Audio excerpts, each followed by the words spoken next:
Hey, this is Ryder Strong from Boy Meets World, and you're listening to Cinescape.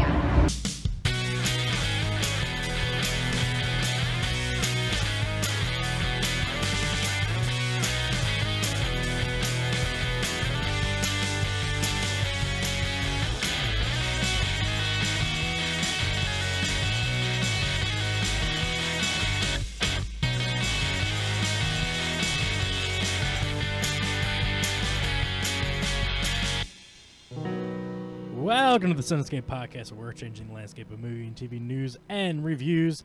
Happy March, everybody. It is the first Sunday here in March, the third month out of 2019 already. I am your host, Sean Harrigan, joined, as always, by Bill Rowdy Roddy. Woo! Bill, what's going on? It's Sunday. Sunday. Kid seats are still just $5. I think it's 10 now because of inflation. Son of a bitch. Is Gravedigger still there? Gravedigger, and don't forget, I don't know. Bigfoot. What other? And the Nitro Circus. And Gravedigger. Motocross. Yeah. I went to church today. Oh, yeah? No. Okay. I thought about church. Yeah, what'd you think? I thought it'd be cool if I was at church. You know, like embracing the Lord, all His fruit and looms. I thought about, you know, has the Eucharist, has that gotten better? Right. You know, do you think it's still made with unleavened bread? Yeah, probably. All right. You remember the Eucharist? Yeah. Didn't taste good. No, it's not. It's cardboardish. Yeah, it'd be great if they had like a little, you know, dipping sauce? Yeah. I think we've talked about this We before. have, yeah. Shut the up! How are you today? I'm good, doing good. Good? Yeah. Good. You got the baby going on at home. Oh, you got a baby? He's got some, oh, wow, I didn't know good that. sleeping nights, some not so good sleeping nights. Last night was not one of the better ones. He was I heard they do a that. bunch. The night before, he woke up like one time, so I don't know. He's all over the place, but... Now, two time. Yeah, two time. And Mike's in the studio. Mike Tragolino is here, ladies and Mike, you get a new arm here? The new... No, Finger don't, dinger. maybe you Here, should really just crank on that hard. Crank on that like that. We know you got the good stuff. You are like a child. You just can't have you around anything that could be destroyed. So you were in Florida recently, weren't you? I was in Florida. I went to Bone Fest 2019, sponsored by Rhino 69. You have no idea. You have no idea. So tell us a little bit about your adventures. Drove 15 hours from Jersey all the way down to Florida. Yeah, I drove it all the way myself. No stopping. No stopping. No stopping. Would you take like a 15-hour energy? We had well, we did stop for bathroom breaks, very quick. But other than that, we had everything on us. Yeah. We had our food, our snacks, so we drove all the way down. Did you conceal your drugs in your butthole? Concealed my flask. Flask? My flask. You need a flask for. We stayed at the Disney Resort. We had a blast. Went park hopping and drinking, and it was just a good time. Where did you go to Epcot? Went to Epcot. To tour the countries. Toured the countries. What was your favorite country? I gotta say Germany, of course, because they just don't care. Yeah. They just don't care. Did you run into any Germans in there? Oh God, don't care. Yeah, this beer is #1. Disney USA. Actually, you know who was really cool, not for the beer, but Japan, because they had a lot of Bukkake? like Japan like pop culture stuff. Is really interesting. Yeah, did they have like the girls like? Yes. Yu-Gi-Oh! Best part of the whole trip was the Pandora in the Animal Kingdom, the Avatar area. Unbelievable how they put that together. Just amazing. Maybe come home and want to watch the movie again. Now, did you see them building the new Star Wars Lando? I did. Yeah. I went into some of the Star Wars stuff they have already. They have a live show in the middle of the Hollywood Studios area. They have stormtroopers that, you know, the music starts playing and they march down the street. It was really, really cool, but they don't have it completed. I was able to see parts of it as I went on the Toy Story Slinky Dog roller coaster. I got to get high enough that I could see down and see them working on it, but It's gonna be friggin' amazing. It's huge. Yeah, I say when that opens, we need to do a live broadcast from there. Yeah, right at the Cantina bar. Make that Get happen. some glasses of blue milk go in and do a show right there. Yeah, I don't think I want any blue milk. I don't try the blue milk, I man. don't like regular milk. Why? Because of how you saw it coming out of that friggin' Oh, no, thing with I the don't- nipples in episode 8. I care less about that. That was one of the high points of episode 8. All right, well, just to let you guys know, today's show, as always, is brought to you by Alternate Dimension Toys. Stop in today for the largest collection of toys, collectibles, and Funko Pop figures in the... Who would have thought it figures? That's right, who would have? Before we get into today's show, we want to let you guys know that we've had a lot going on in the background of things with getting our podcast feed up again. We're doing our own hosting now as we're no longer in our old studios, you guys know. So we've been doing a lot of work on the back end, things like that, getting our website up and going, revamped, a lot of things going on, and we're really trying to do some new things to get some new viewers and readers and audience members in. So one of the things, Bill, that we have done recently is get the help of some guest writers to bring some more content. We have two great guys that have joined on and getting some exposure out there for them. Corey Leeper and Mike Shea are two guys that have jumped on board, and so you guys will be seeing new content popping up on the page, on the website, contributed by them.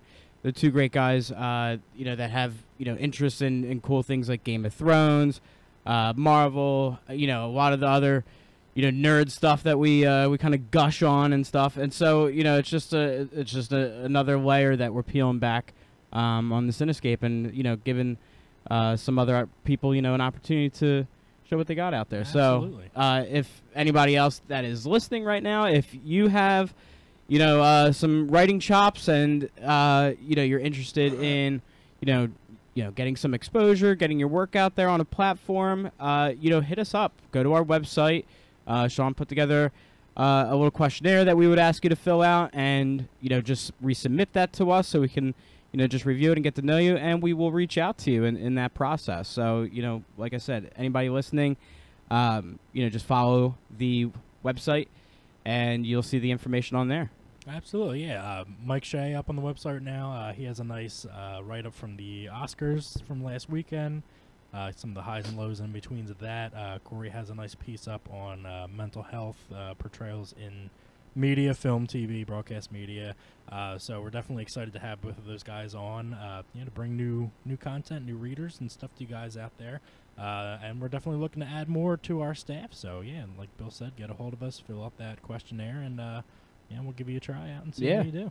I mean, that was a cool piece by Corey too. Definitely. I mean, and I think that's when we talk about things like that's that spectrum that we like to encompass. We can be jokey and gag like and have funny pictures and memes and talk dish like that. But it's also good to see some of the real things that are taking place and address those things at times too. So we certainly understand what our obligations are at times to see what's going on around us. So that's always great. We like to cover all angles. Absolutely. Yeah, definitely getting a perspective from different angles, different points of view, and different things of the all-encompassing world. Drop that Nightline clip. That's right. I don't know where it is. It's in here somewhere. See, I have all these like playlists now.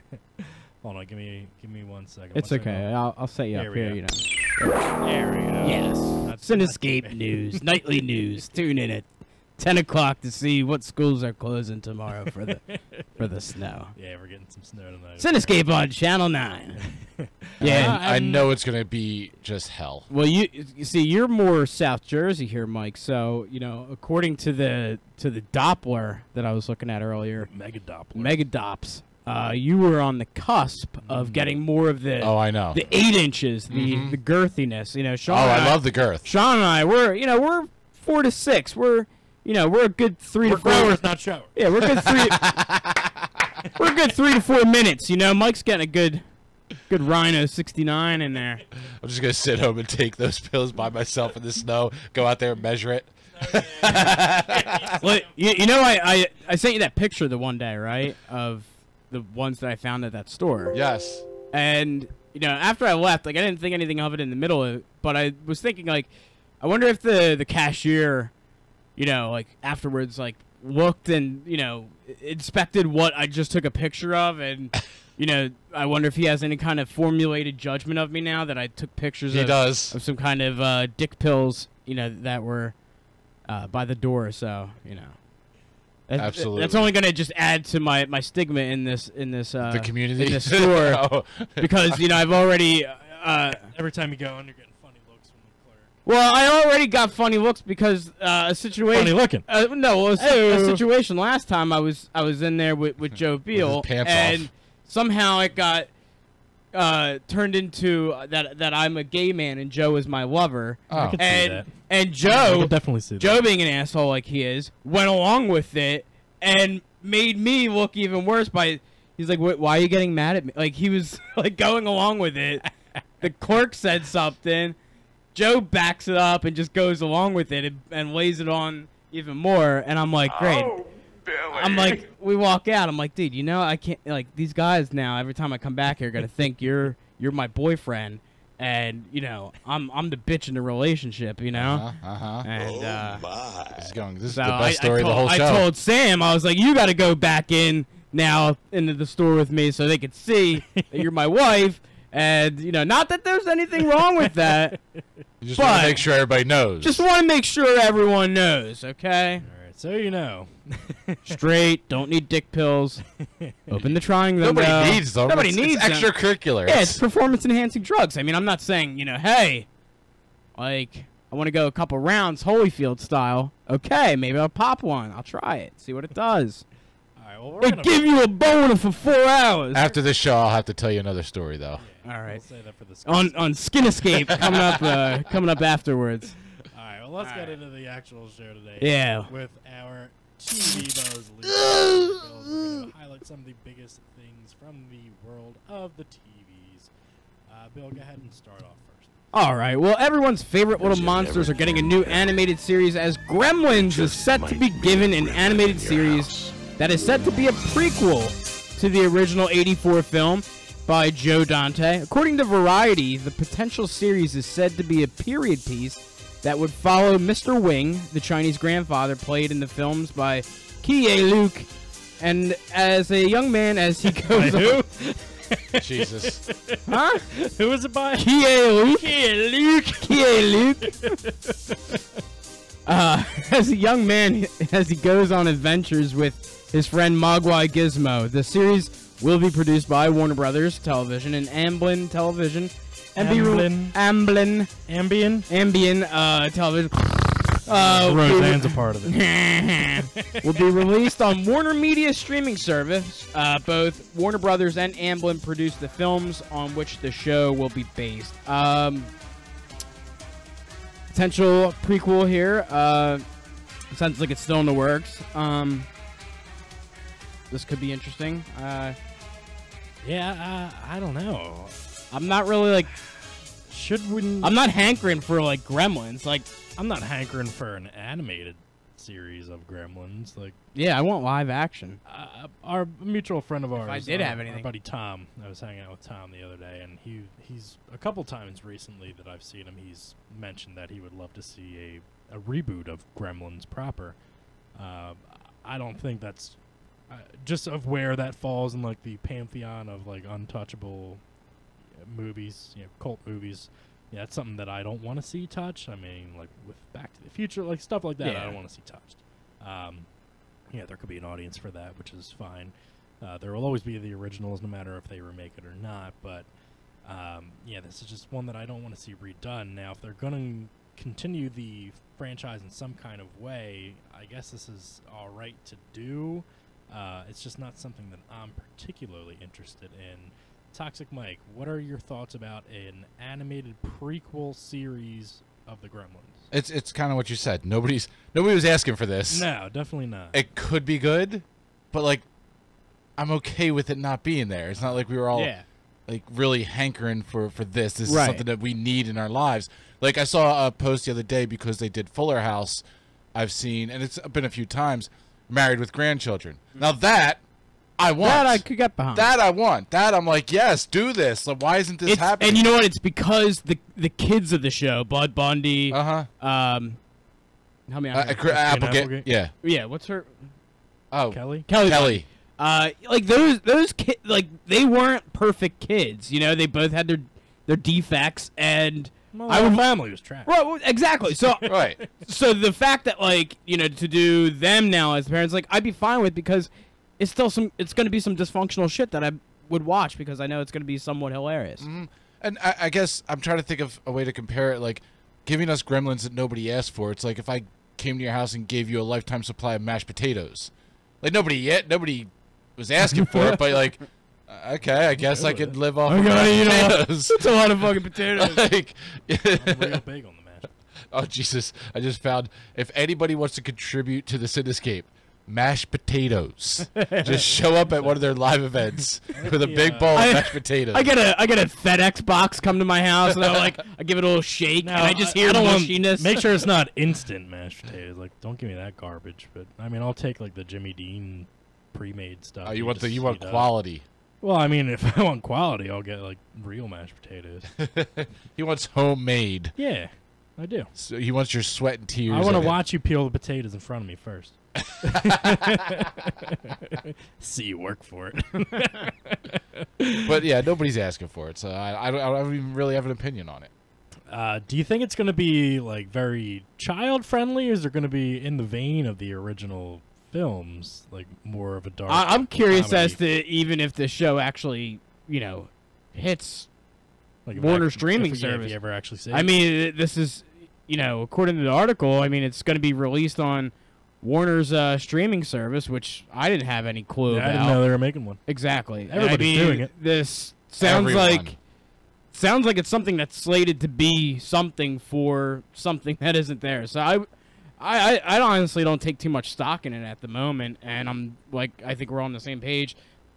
I would say if most of us are saying, yeah, not really clamoring for Gremlins, Yeah. I think Gremlins is perfectly fine untouched. Like, it wasn't something that overreached when it came out, and it wasn't something that was necessarily huge when it came out.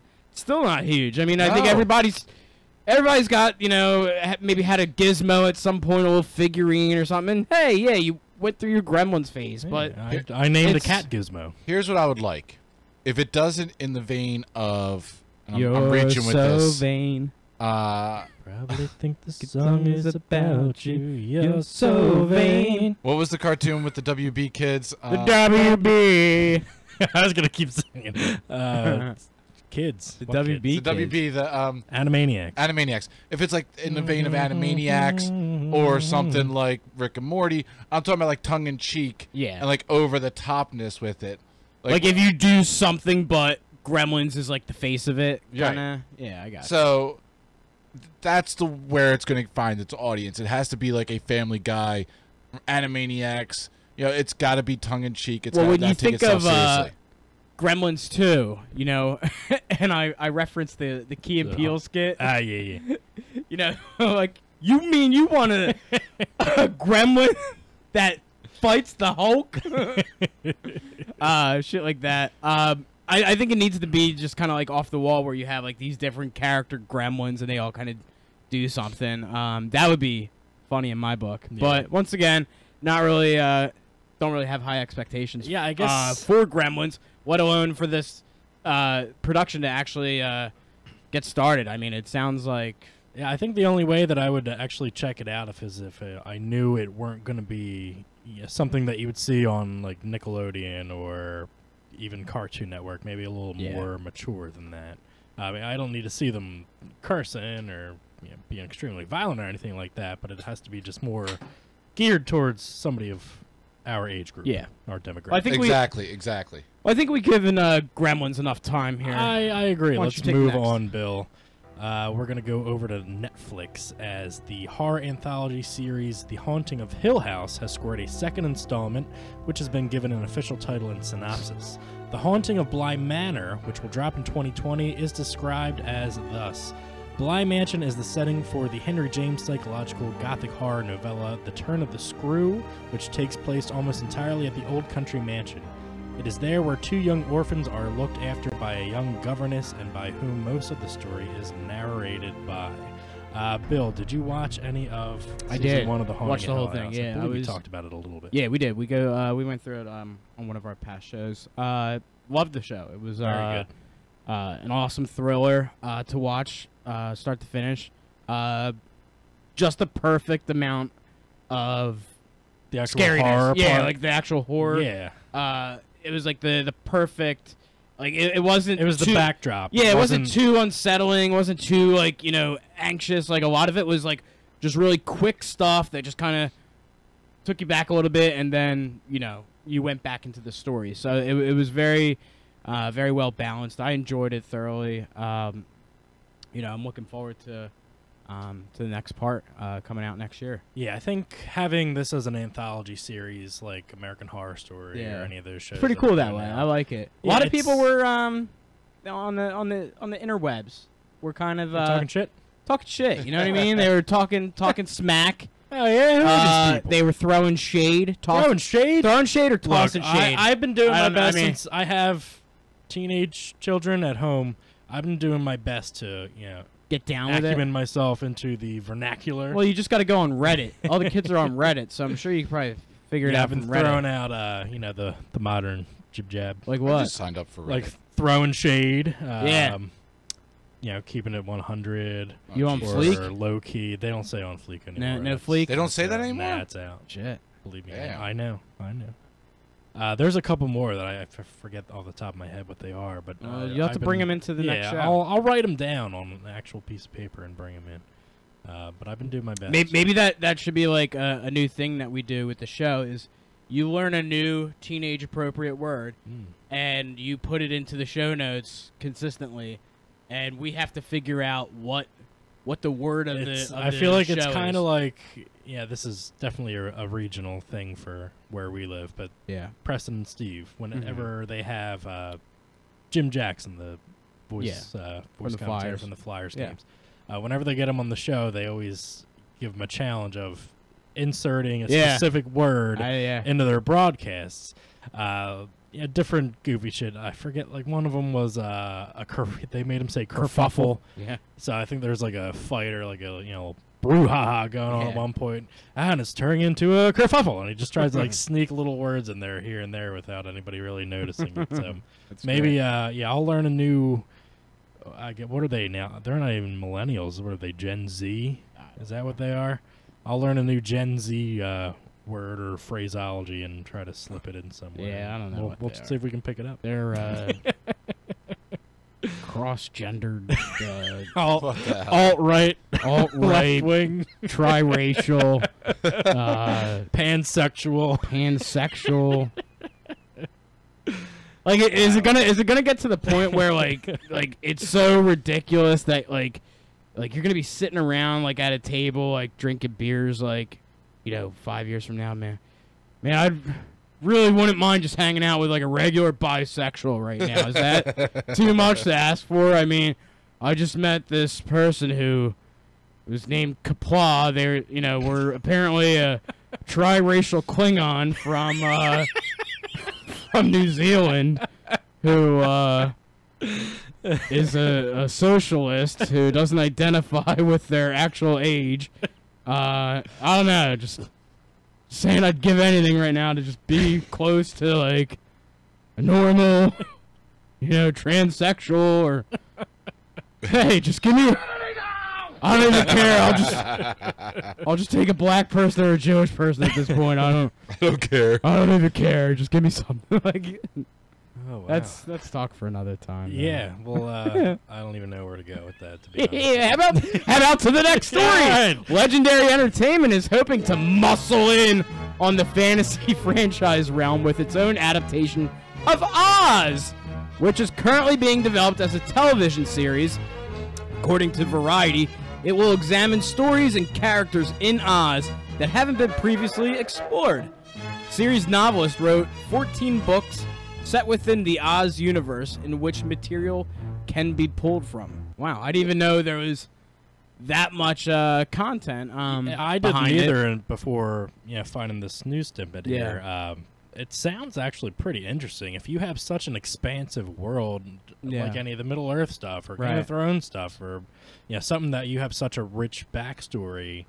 I mean, there's umpteen amount of characters and storylines that you could really pull from and make something really neat set within a familiar universe, but it's not going to be anything that you've ever seen before. And I mean, and you can have little Easter eggs of Dorothy for sure. and all those guys. Maybe find like Tin Man's head laying around somewhere. I actually enjoyed James Franco's Oz. I thought powerful. I thought that was very well done. I saw it in the theater actually by myself. Yeah, I saw it in the theater also. Your pants on? Yeah. Okay. I was sitting next to Pee Wee Herman.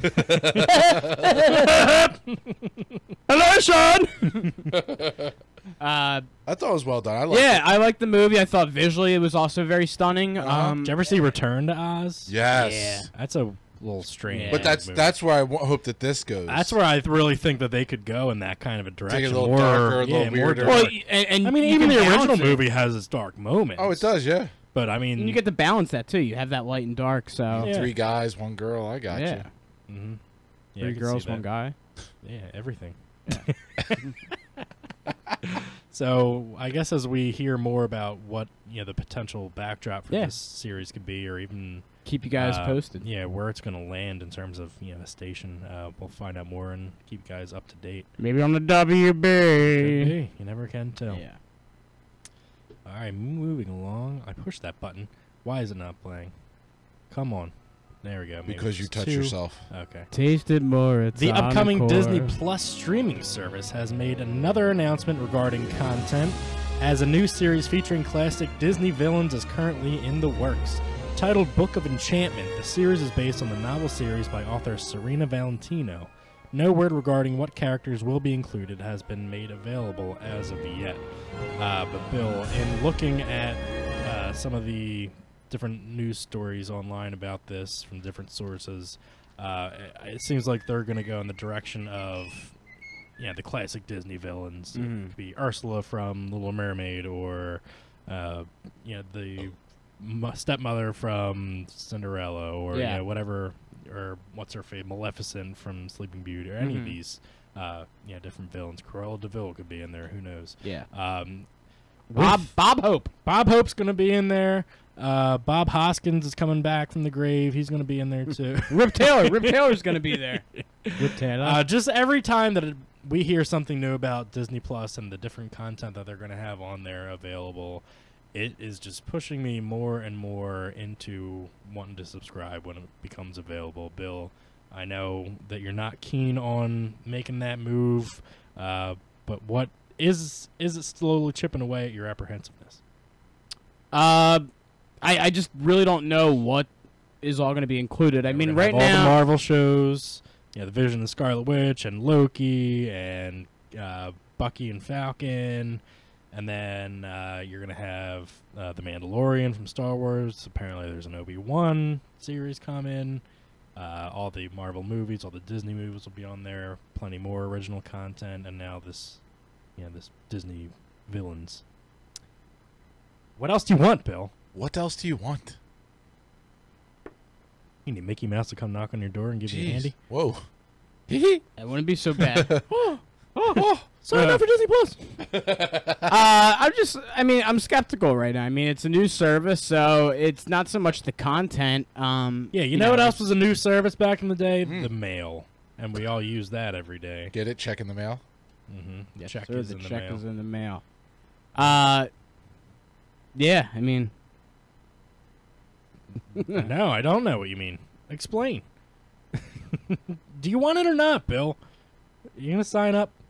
He's getting commission off this. He has to know now. Would you like a beach towel for signing up today? All I need is not your social security number. I don't know. I'm just check it out when it comes out. I mean, Disney's talking about buying Hulu. Like, why am I gonna, go ahead and be all on board to sign up for Disney when it's, so I'll wait till it all plays out first. All right, and see how it, because right now they're doing They're doing this campaign. They're showing you what content's going to be in there. They're hyping you up. You're already hyped up. I'm hyped up. They already gave you the rim job. I mean, we're going to talk more in this next story, too, to get me even more hyped up. It's like Disney gave you, like, a rimmer, and, like, you're now, like, semi-hard from it. You got a chub going on, and you don't know what to do with it. You're like, I'm hard, but I don't have the Disney streaming service to get off on it and watch, you know, all the Marvel stuff that I'm so hard on right now. And it's like, what do I do? I got this job and I don't know what to do, and just give me the Disney service. And then Disney's like, we don't have it yet. And you're like, well give me a beta trial version. And we're like, we don't even have a beta yet. Just go back to your house and calm down and wait for the damn service. And then you'll be like, Bill, I told you, you know, the service, you gotta get it. And I'm like, Sean, I'll wait till it comes out. You're like, I know, but I got a chub. And it's like, I don't know what to tell you, man. Figure it out. You know? And that's Disney service and streaming service in a nutshell. I mean, you're a new spokesperson. I like it. Boom. Right. Well, now that you just spoke so eloquently on that, read this next one. Okay. Yes. Build it up.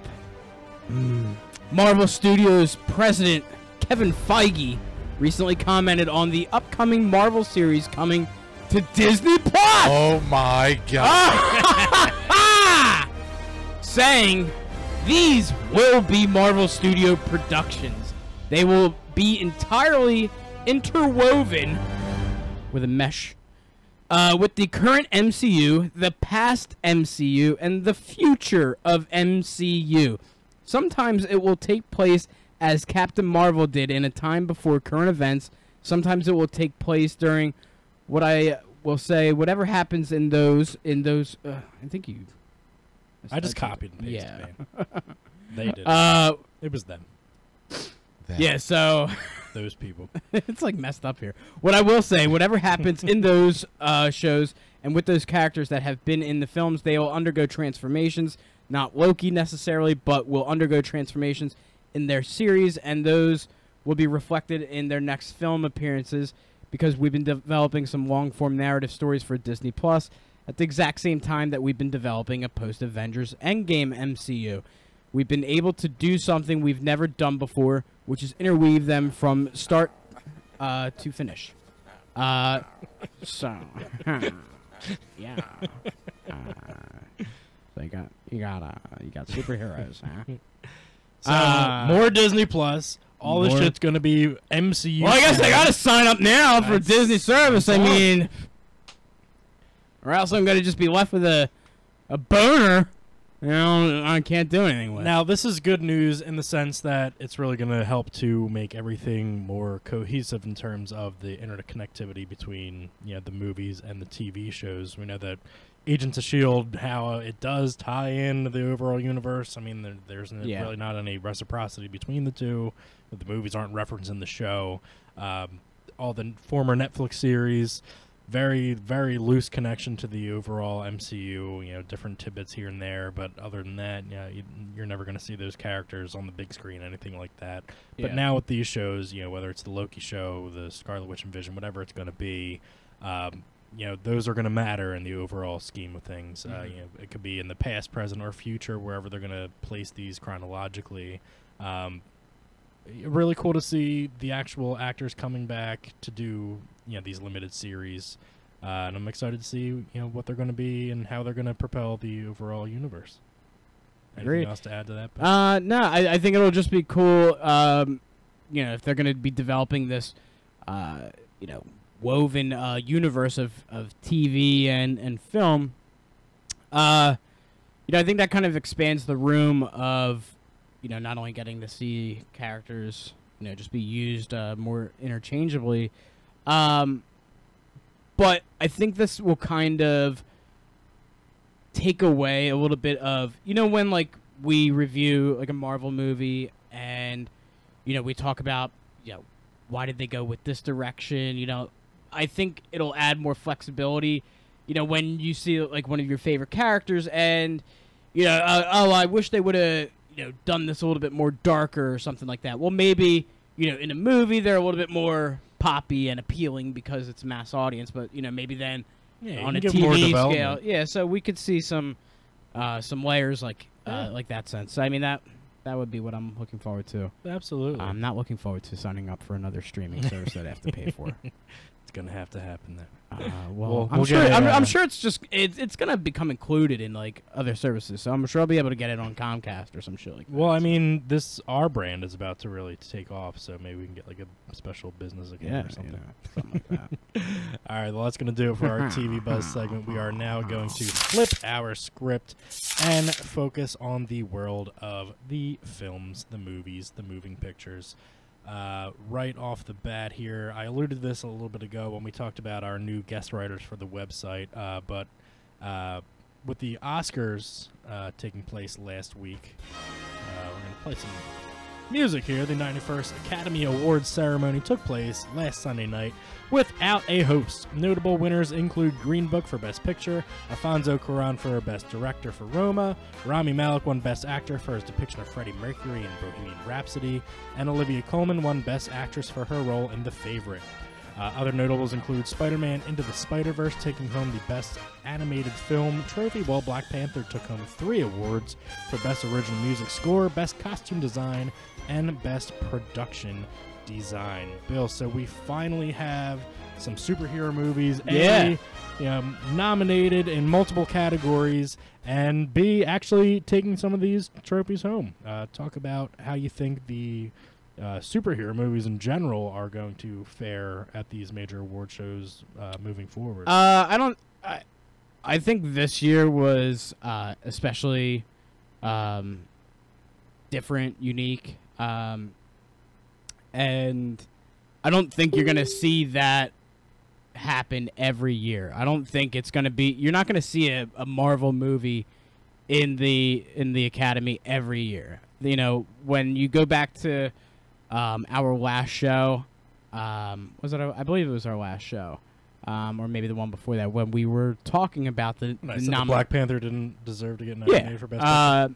And I mean the sense of some things that I heard in the acceptance speeches at the Oscars were some of the same things that I had said. This movie did more culturally and in that sense where it took on a little bit more than a superhero role. And when we talk about some things that these characters stand for, like as we were talking on the ride over about some of the backlashes with Captain Marvel and things like that. Yeah, we're gonna get into that a little bit later. When you look at what certain brands are representing, I would say, Black Panther, yeah, of course that's going to win an award when I look at in terms of what that's doing, as a whole. Captain Marvel, I mean, yeah, it's going to get little girls, into... It's fighting sexism, Bill. In the comics, but... That's what Entertainment Weekly told me. Well, Entertainment Weekly's wrong. Look, it says right here.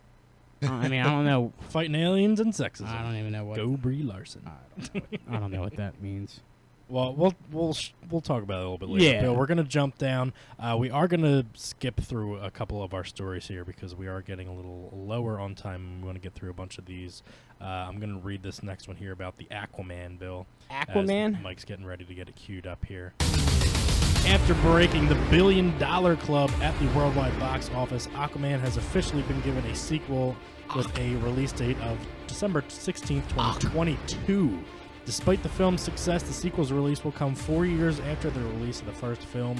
No word yet on if director James Wan will return to direct the sequel. Bill, 4 years in between Aquaman films. Yeah. Is this a wise move, or do you think they should have been, bumping this up because of the absolute success of the first film and getting this movie out as soon as possible? I mean, with the sordid state of DC, I mean, I would think you would want to try and just cash in on whatever's working for you right now.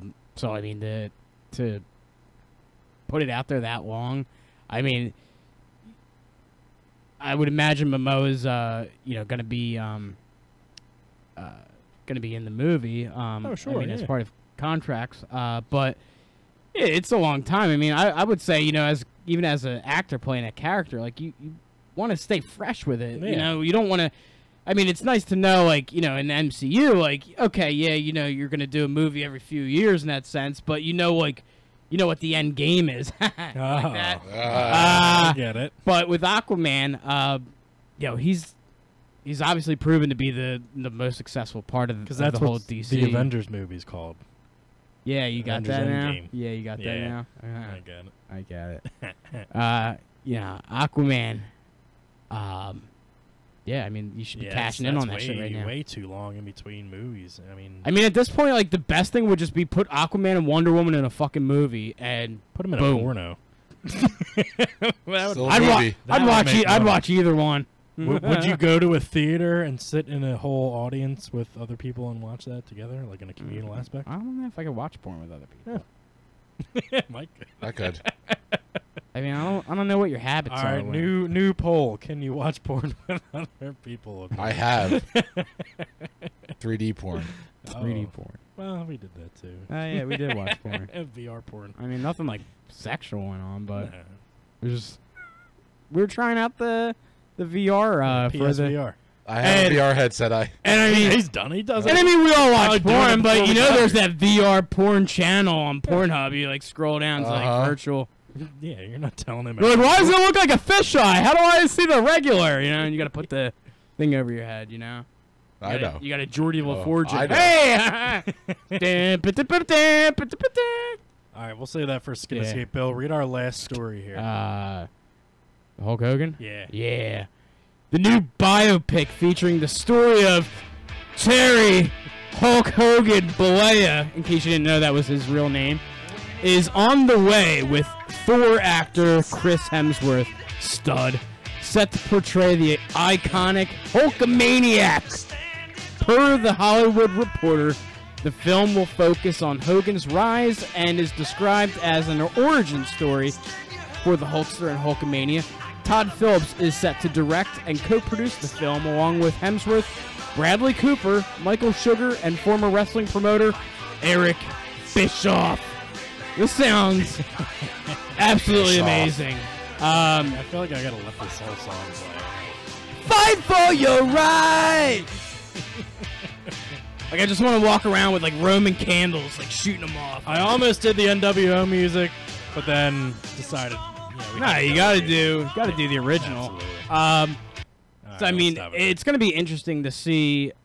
I mean, we've already seen Chris Hemsworth get juiced up for Thor, but Right. this is gonna be a different kind of shape that he's gonna have to get in. He's gonna have to really bulk up. I mean, you're talking Those about Hulk Hogan, pythons. the 24-inch Python's brother. So, like, he's gonna have to really, you know, bulk up. It's not gonna be ripped, Chris Hemsworth. It's gonna be the incredible bulk, Chris Hemsworth, and yeah, that's gonna be interesting to see the body transformation, but also see what he brings to, you know, to the iconic, you know, life of Terry Bollea, aka Hulk Hogan, aka Hollywood Hogan. Yeah, now, from what I understand, I mean, it's going to be... I think it's just a very short period of years that they're going to focus on, you know, from his rise as a performer, and then maybe through a couple years after that in the 80s. It'll be interesting to see if they kind of tackle any of the, you know, darker sides of wrestling or the business in general, or any of the controversial things that happen with, you know, Like wrestling. Sonny They boning all will. the wrestlers. Well, that's That fine. they're going to tackle something because that is the you, most interesting. You gotta points. imagine that they're going to want to paint him They- in the most positive light as They got the movie out right now. What is it? Something Family, where The Rock produced it. Fighting with My Family. Fighting with My Family, and that's based on the story because The Rock saw the documentary of Paige, who came over from I believe Ireland. I saw her documentary. Too. I didn't see her documentary yet. Yeah, I saw it. There's a couple of them. Is there? She has one documentary with a white dude and a black dude Oh together. Jesus Christ! I haven't seen those I ones. saw that one. But that's what they do. They go into like the dark part of wrestling because that's she what did everybody's too. interested. Oh, Jesus Christ! All right, that'll wrap it up. She didn't. Ah.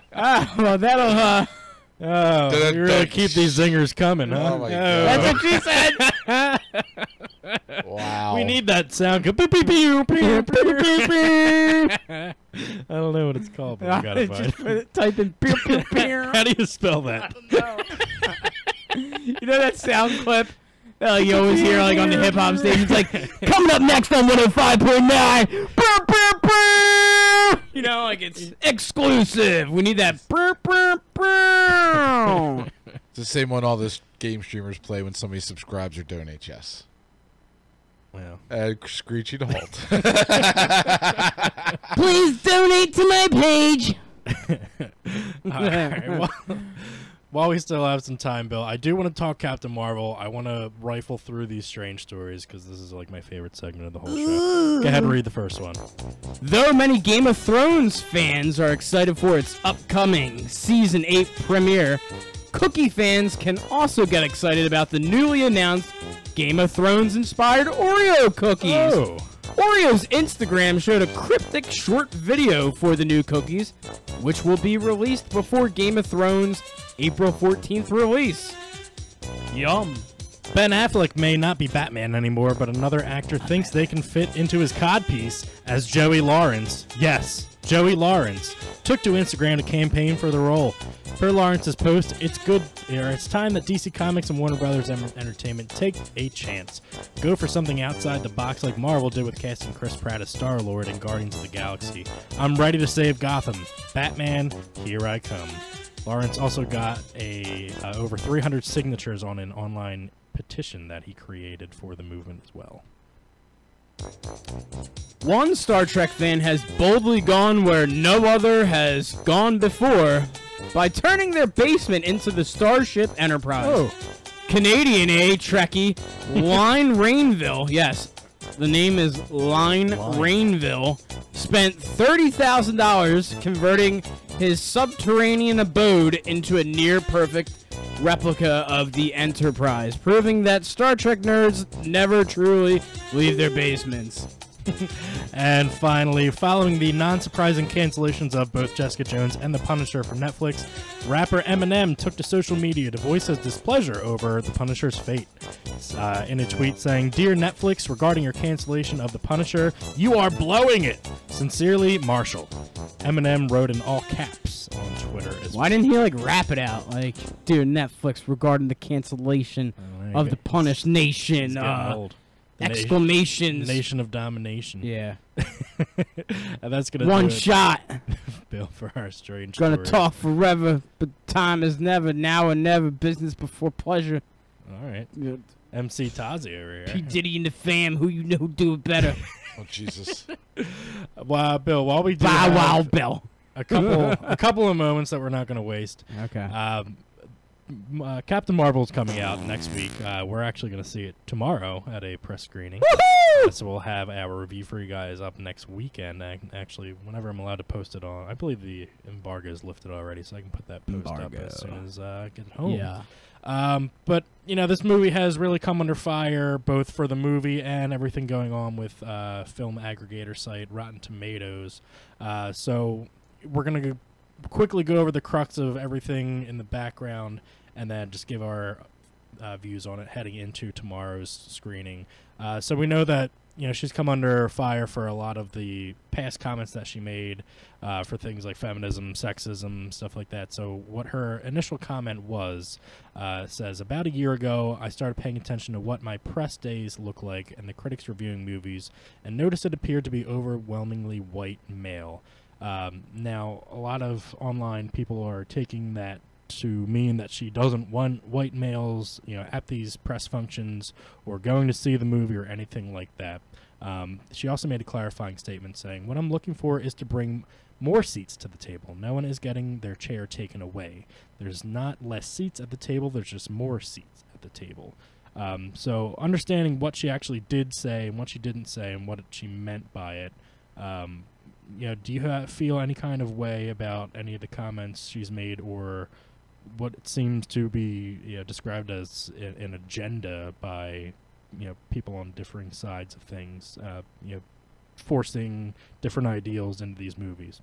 Yeah, I mean, it's it's tough because, I mean, you know, as a white man, you're trying to deconstruct this in the best way possible. I mean, intelligent, rational people are going to, you know, first off, not be offended by this and not, you know, react as the everyday people on the internet would, you know, react to this. You know, like that Twitter page we saw earlier from Captain Mabel, which seems like a crusader for just alt-left, alt-right. Just basically just anything that you want to just have a gripe about. So, I mean, first off, it's, you know, not trying to be biased here, but I could see both point of views. I mean, she came out pretty strong with her comments, but, you know, then, you know, followed up with, you know, hey, this is actually what I'm trying to say by, you know, by me bringing attention to this. And I guess, like, the part for me is just the fact that, like, what separates the characters, you know, from the source is, like, yeah, Black Panther, you know, is an inspiration. It is an embodiment of a character, like, naturally, like, you know, the challenges, you know, that he overcomes and what that represents, you know, and clearly the reaction that we got from the Academy Awards, that's why that movie won awards and things like that. I don't think Captain Marvel will win awards because, like, she's taking the character and placing her own, you know, views and justifications, you know, and using her role as a platform. And, I mean, use it for however you see fit. But it's like, why is something needing to be attacked? Like, you know, nobody was, you know, nobody else was doing this with their characters. And, like, that's where I just hope, you know, now this doesn't become a trend where people, you know, get signed on to be an actor or an actress in one of these movies, and then they have to now inject their own viewpoints. Now, you know, the Hulk isn't just a character that got big and smashed stuff, but he's, you know, big, smashes stuff, and he's, you know, also defending the, you know, like, you know, I don't even know, like, just attach some, you know, weird agenda to it, and then that's now your new character. Like, yeah, why the character wasn't written this way? So, like, you know, to manipulate the characters for, you know, whatever views you're trying to, you know. Yeah, I mean, it's understandable that everybody in the viewing audience, no matter what race, religion, gender you are, yeah, everybody wants to be represented in some kind of way, which is absolutely understandable. Everybody should have their opportunity, and yeah, that's not what the argument is. But I think people get upset or offended or whatever the feeling may be when, like we were saying, yeah, these driven agendas are force-fed into these movies, making it about something that it's really not meant to be about. Yeah. You know, the studio's focus should just be on making the best movie because that's what they want to make and they want to make money. They shouldn't, you know, oh, well, we're going to, you know, force-feed this agenda to these people because that's what our star of the movie wants us to do or anything like that. They should just be focused on making the best movie. Now, along with this, has been a lot of stuff about Rotten Tomatoes. They've actually disabled their comment section for unreleased films in an effort to stop these, you know, negative trends of, you know, bashing movies before they come out. Do you think they're justified in doing so? Is this something that already had it coming regardless, or do you think it's specifically geared to, you know, save face for Marvel, maybe not losing out on money from negative reviews of people not going to see it? Yeah, I mean, it could be a variety of things. I mean, Rotten Tomatoes is not an accurate aggregate by any means. I mean, it just takes the, you know, the popular vote and creates a, you know, a percentage that of likability for the, you know, for the movie. I mean, movie hasn't even hit theaters yet, and so for it to be getting that kind of negative buzz, yeah, it's unfair. So I mean, to remove those, you know, those votes, you know, beforehand, yeah, it's let the movie come out first, and let people judge for themselves, because the, you know, the people, the trolls that want to go on and downvote stuff and cause trouble. Because I mean, there's an article that I wrote up on the Cinescape.com right now on the very matter, actually, that you can go check out. So check it out. Yeah, check it out. because I mean, That's thecinescape.com. Cinescape.com. No backslash, no forward slash. You can put them in if you want. It might fuck things up, but sure. I hold some reservation with this movie because there are some things that I want to see in it that I hope I see that would. I'm interested in seeing the squirrels. Samuel. I'm more curious about the cat. Okay. Goose the cat. Goose. Who I mean in the comics is Chewy, your dog. Yeah. But we can talk about that later. Yeah. So. Okay. Well, at the risk of alienating any kind of fan bases of our viewpoints more deeply on the matter. And aliens are a big point of portion of our viewership. Yeah, fan base. we get a lot of different alien races Yeah. viewing and checking out our shows. Yeah. Which you should be doing on iTunes right now by subscribing to this. Click subscribe.